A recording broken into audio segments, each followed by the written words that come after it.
जनता से दुर्व्यवहार के आरोपों के बीच धारचूला में प्रशासन, एसएसबी व स्थानीय लोगों के बीच हुई बैठक। धारचूला के विभिन्न जनप्रतिनिधियों तथा व्यास जनजाति संघर्ष समिति के सदस्यों के द्वारा धारचूला में बुधवार को उप जिलाधिकारी को ज्ञापन सौंपकर भारत नेपाल अंतर्राष्ट्रीय झूला पुल पर तैनात एसएसबी जवानों के द्वारा आवाजाही के दौरान लोगों के साथ दुर्व्यवहार करने का आरोप लगाते हुए उचित कार्रवाई की मांग की गई थी। गुरुवार को उप जिलाधिकारी मंजीत सिंह की अध्यक्षता में एसएसबी के अधिकारियों व स्थानीय लोगों के बीच बैठक हुई, जिसमें लोगों के द्वारा आवाजाही के दौरान पुल पर तैनात जवानों के द्वारा लोगों से की जा रही अभद्रता की जानकारी देते हुए अन्य परेशानियों से भी अवगत कराया गया। उप जिलाधिकारी ने संबंधित अधिकारियों को जनता की परेशानियों को ध्यान में रखते हुए कार्य करने के लिए निर्देशित किया। एसएसबी के उप कमांडेंट जयप्रकाश ने बताया कि जवानों के द्वारा सरकार के द्वारा जारी निर्देशों के क्रम में कार्य किया जाता है। जनता से अभद्र व्यवहार करने की बैठक में जानकारी मिली है, जिसको गंभीरता से लिया जाएगा। इस दौरान व्यापार संघ अध्यक्ष भूपेंद्र थापा, पूर्व पालिका अध्यक्ष अशोक नबियाल, गोमान बिष्ट, निरप गर्ब्याल, दीपक रोंकली, कृष्ण गर्ब्याल, प्रवेश रोतेला, वीरेंद्र सिंह, राजन नबियाल, निहारिका गर्ब्याल, मोंती गर्ब्याल, भागीरथी गर्ब्याल आदि मौजूद रहे। जौहर क्लब ने मुनस्यारी में युवाओं को दिया 7 दिवसीय स्नो स्कीइंग का प्रशिक्षण। जौहर क्लब मुनस्यारी द्वारा स्थानीय युवाओं को 1 सप्ताह का निःशुल्क स्नो स्कीइंग प्रशिक्षण दिया गया, जिसमें 25 युवक युवतियों ने भाग लिया। समापन अवसर पर मुख्य अतिथि तहसीलदार मुनस्यारी चंद्र प्रकाश आर्य रहे। अध्यक्ष जौहर क्लब केदार सिंह मर्तोलिया ने सभी अतिथियों का स्वागत अभिनंदन करते हुए युवाओं को स्वरोजगार से जोड़ने के लिए प्रशिक्षण आयोजित करने की बात कही। विशिष्ट अतिथि सरपंच वन पंचायत हरकोट खुशहाल हरकोटिया, जीतू दासपा, कविंद्र ब्रिजवाल, मनोज धर्मसत्तू, दीवान कोरंगा, गोकर्ण प्रहलाद आदि उपस्थित रहे। प्रशिक्षण में राजकीय आश्रम पद्धति मुनस्यारी के छात्रों ने भी प्रतिभाग किया। जौहर क्लब ने मुनस्यारी में स्कीइंग का विचार इसलिए रखा कि क्योंकि यहाँ बर्फ की उपलब्धता है। बाहर के एजेंसी आकर के 7 दिन ट्रेनिंग कराते हैं, चले जाते हैं। इक्विपमेंट उनके साथ वापस चला जाता है। जौहर क्लब ने इसलिए किया है कि पहले प्रशिक्षण दिया जाएगा, शेष समय पर उनको प्रैक्टिस के लिए टाइम मिलेगा। और मैं हरकोट ग्राम सभा वालों का आभार व्यक्त करता हूँ कि उन्होंने इसमें हमको सहयोग दिया। सरपंच हरकोट, आज यहाँ पर को मुझे जो प्रशिक्षण का स्कीइंग प्रशिक्षण का जो समापन था, वहाँ पर आने का अवसर मिला और यहाँ पर काफ़ी बच्चों ने जो है प्रशिक्षण लिया है।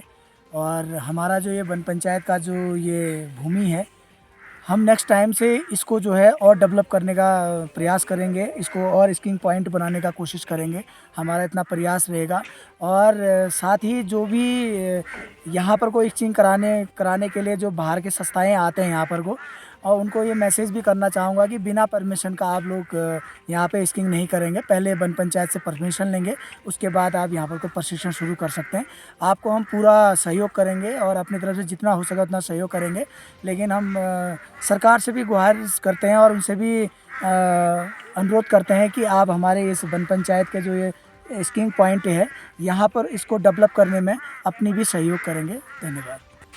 ये प्रशिक्षण हम तो पहले लगभग 2002 से दे रहे हैं हम लोग प्रशिक्षण, लेकिन अभी क्या है कि बच्चों को ये बेसिक कोर्सेज सिखा रहे हैं। अभी 3 दिन का चल रहा है।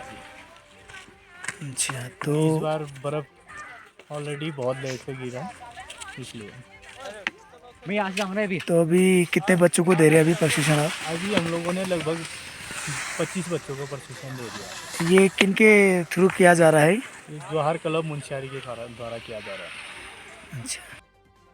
कनार में पेड़ से गिरकर घायल हुई महिला को प्रशासन ने हेलीकॉप्टर से रेस्क्यू कर जिला अस्पताल पहुंचाया। बंगापानी तहसील के मोटर मार्ग विहीन ग्राम सभा कनार में बुधवार को एक महिला पेड़ से गिरकर गंभीर रूप से घायल हो गई थी। मोटर मार्ग नहीं होने के कारण चोटिल महिला को अस्पताल पहुंचाने में दिक्कतें हो रही थी। महिला की बिगड़ती हालत को ध्यान में रखते हुए परिजनों के द्वारा जिला प्रशासन से एयर एम्बुलेंस सुविधा देने की मांग की गई थी। उप जिलाधिकारी मंजीत सिंह ने बताया कि गोविंदी देवी पत्नी रमेश सिंह कनार निवासी गंभीर रूप से चोटिल महिला को प्रशासन के द्वारा गुरुवार को एयरलिफ्ट कर उपचार हेतु पिथौरागढ़ पहुंचा दिया गया है। शासन प्रशासन के द्वारा महिला को एयर एम्बुलेंस उपलब्ध कराने पर शासन प्रशासन का आभार व्यक्त किया। दारमा के ग्रामीणों ने क्षतिग्रस्त सोबला ब्रिज को ठीक करने की मांग को लेकर धारचूला में किया धरना प्रदर्शन। दारमा के ग्राम प्रधानों तथा क्षेत्रीय जनप्रतिनिधियों के नेतृत्व में आज ग्रामीणों ने तहसील मुख्यालय में एक दिवसीय धरना प्रदर्शन किया। सोबला ढाकर मोटर मार्ग के अंतर्गत 6 महीने से क्षतिग्रस्त सोबला मोटर पुल को शीघ्र ठीक करने तथा चल मोटर पुल निर्माण तीजम वतन के बीच झूला पुल की मांग को लेकर एक दिवसीय धरना प्रदर्शन किया गया। इस दौरान विभिन्न संगठनों के पदाधिकारियों ने भी आंदोलन को समर्थन दिया। वक्ताओं ने शासन प्रशासन के खिलाफ जमकर नारेबाजी करते हुए नाराजगी जताई। आज सभी दारमा के ग्राम प्रधानों के द्वारा और जितने भी जनप्रतिनिधि हैं समस्त दारमावासियों के द्वारा जो हमारा पूर्व निर्धारित कार्यक्रम था कि हम 8 फरवरी को एक दिवसीय धरना प्रदर्शन करेंगे, उसी क्रम में आज सभी हम दारमा के प्रतिनिधि यहाँ पर बैठे हैं और हमारे आगे की रणनीति जो है दिनांक 10 तारीख से हम जो है क्रमिक अनशन करेंगे जब तक कि हमारा दारमा का जो मोटर मार्ग है सोबला वाला ब्रिज वो वहाँ पर काम शुरू नहीं हो जाता है, तब तक हम अनिश्चितकालीन यहाँ पर क्रमिक अनशन के रूप में यहाँ पर धरना प्रदर्शन करते रहेंगे।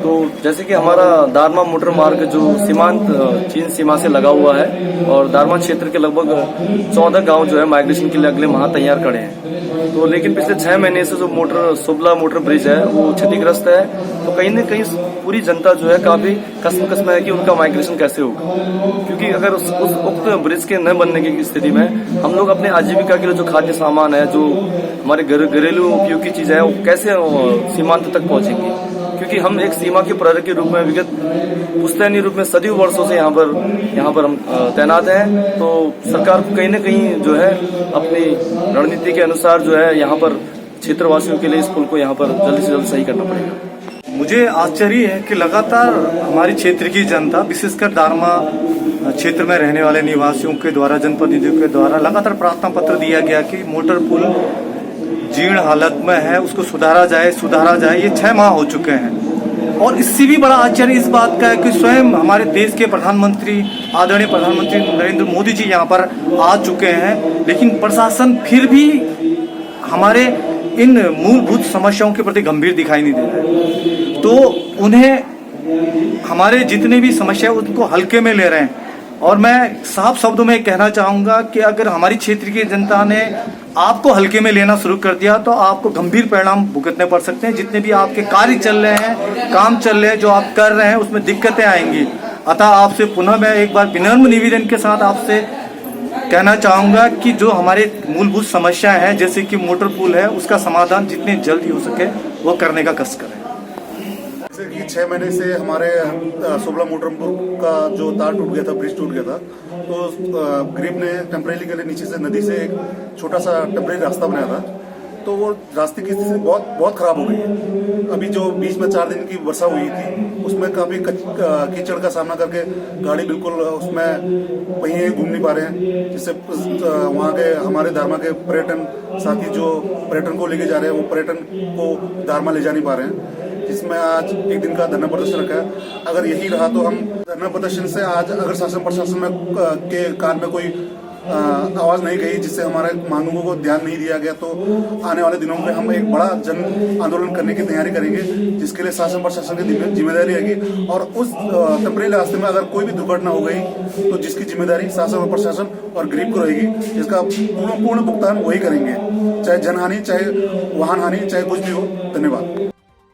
धारचूला क्षेत्र से 2 बालिकाओं को भगाकर ले जाने वाले मुख्य आरोपी को पुलिस ने शाहजहांपुर उत्तर प्रदेश से किया गिरफ्तार।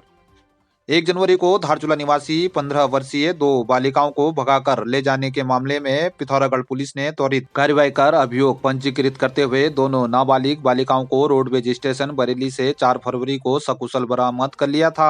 आपको बता दें कि मामले के संज्ञान में आते ही धारचूला क्षेत्र में लोगों में भारी आक्रोश देखने को मिल रहा था। व्यापार संघ के आह्वान पर 2 दिन क्षेत्र में बाजार पूरी तरह से बंद थे, साथ ही टैक्सी का संचालन भी नहीं होने से लोगों की मुश्किलें बढ़ गई थी। बालिकाओं के बयानों के आधार पर उनको भगाकर ले जाने वाले एक आरोपी इरफान पुत्र फिदा हुसैन निवासी नगरिया इज्जतनगर बरेली उत्तर प्रदेश को गिरफ्तार कर लिया गया था। उक्त मामले में एक अन्य मुख्य आरोपी फरार चल रहा था, जिसकी गिरफ्तारी हेतु पुलिस अधीक्षक लोकेश्वर सिंह के निर्देशन में पुलिस टीम गठित की गई। मुख्य आरोपी इरफान सलमानी पुत्र कबीर सलमानी निवासी ग्राम रिसवा तहसील फरीदपुर थाना फतेहगंज जिला बरेली उत्तर प्रदेश उम्र 19 वर्ष को रघुवापुर सिकंदपुर थाना निगोही जिला शाहजहांपुर उत्तर प्रदेश से गिरफ्तार किया गया। अभियुक्त को न्यायालय के समक्ष प्रस्तुत कर अग्रिम कार्रवाई की जा रही है। हमारे कप्तान साहब का आदेश है कि जिले में हर क्षेत्र में सत्यापन किया जाएगा और विशेषकर हमारे थाना क्षेत्र धारचूला के अंदर भी आदेश हो चुका है कि आप 100% सत्यापन करेंगे। हम घटना के बाद और घटना से पूर्व हम लगातार सत्यापन करते आ रहे हैं, लेकिन अभी हमने बहुत तेज़ी से पकड़ा है। इस बीच हमने इसी 3 दिवस के अंदर हमने लगभग 60 लोगों का सत्यापन किया, जिसमें 6 लोगों का मकान मालिक के खिलाफ 10,000 की कार्रवाई की। जिन मकान मालिक ने अपनी सूचना नहीं दी उनके खिलाफ हमने सख्त कार्रवाई की है और ये अभियान हमारा जारी है और चलता रहेगा।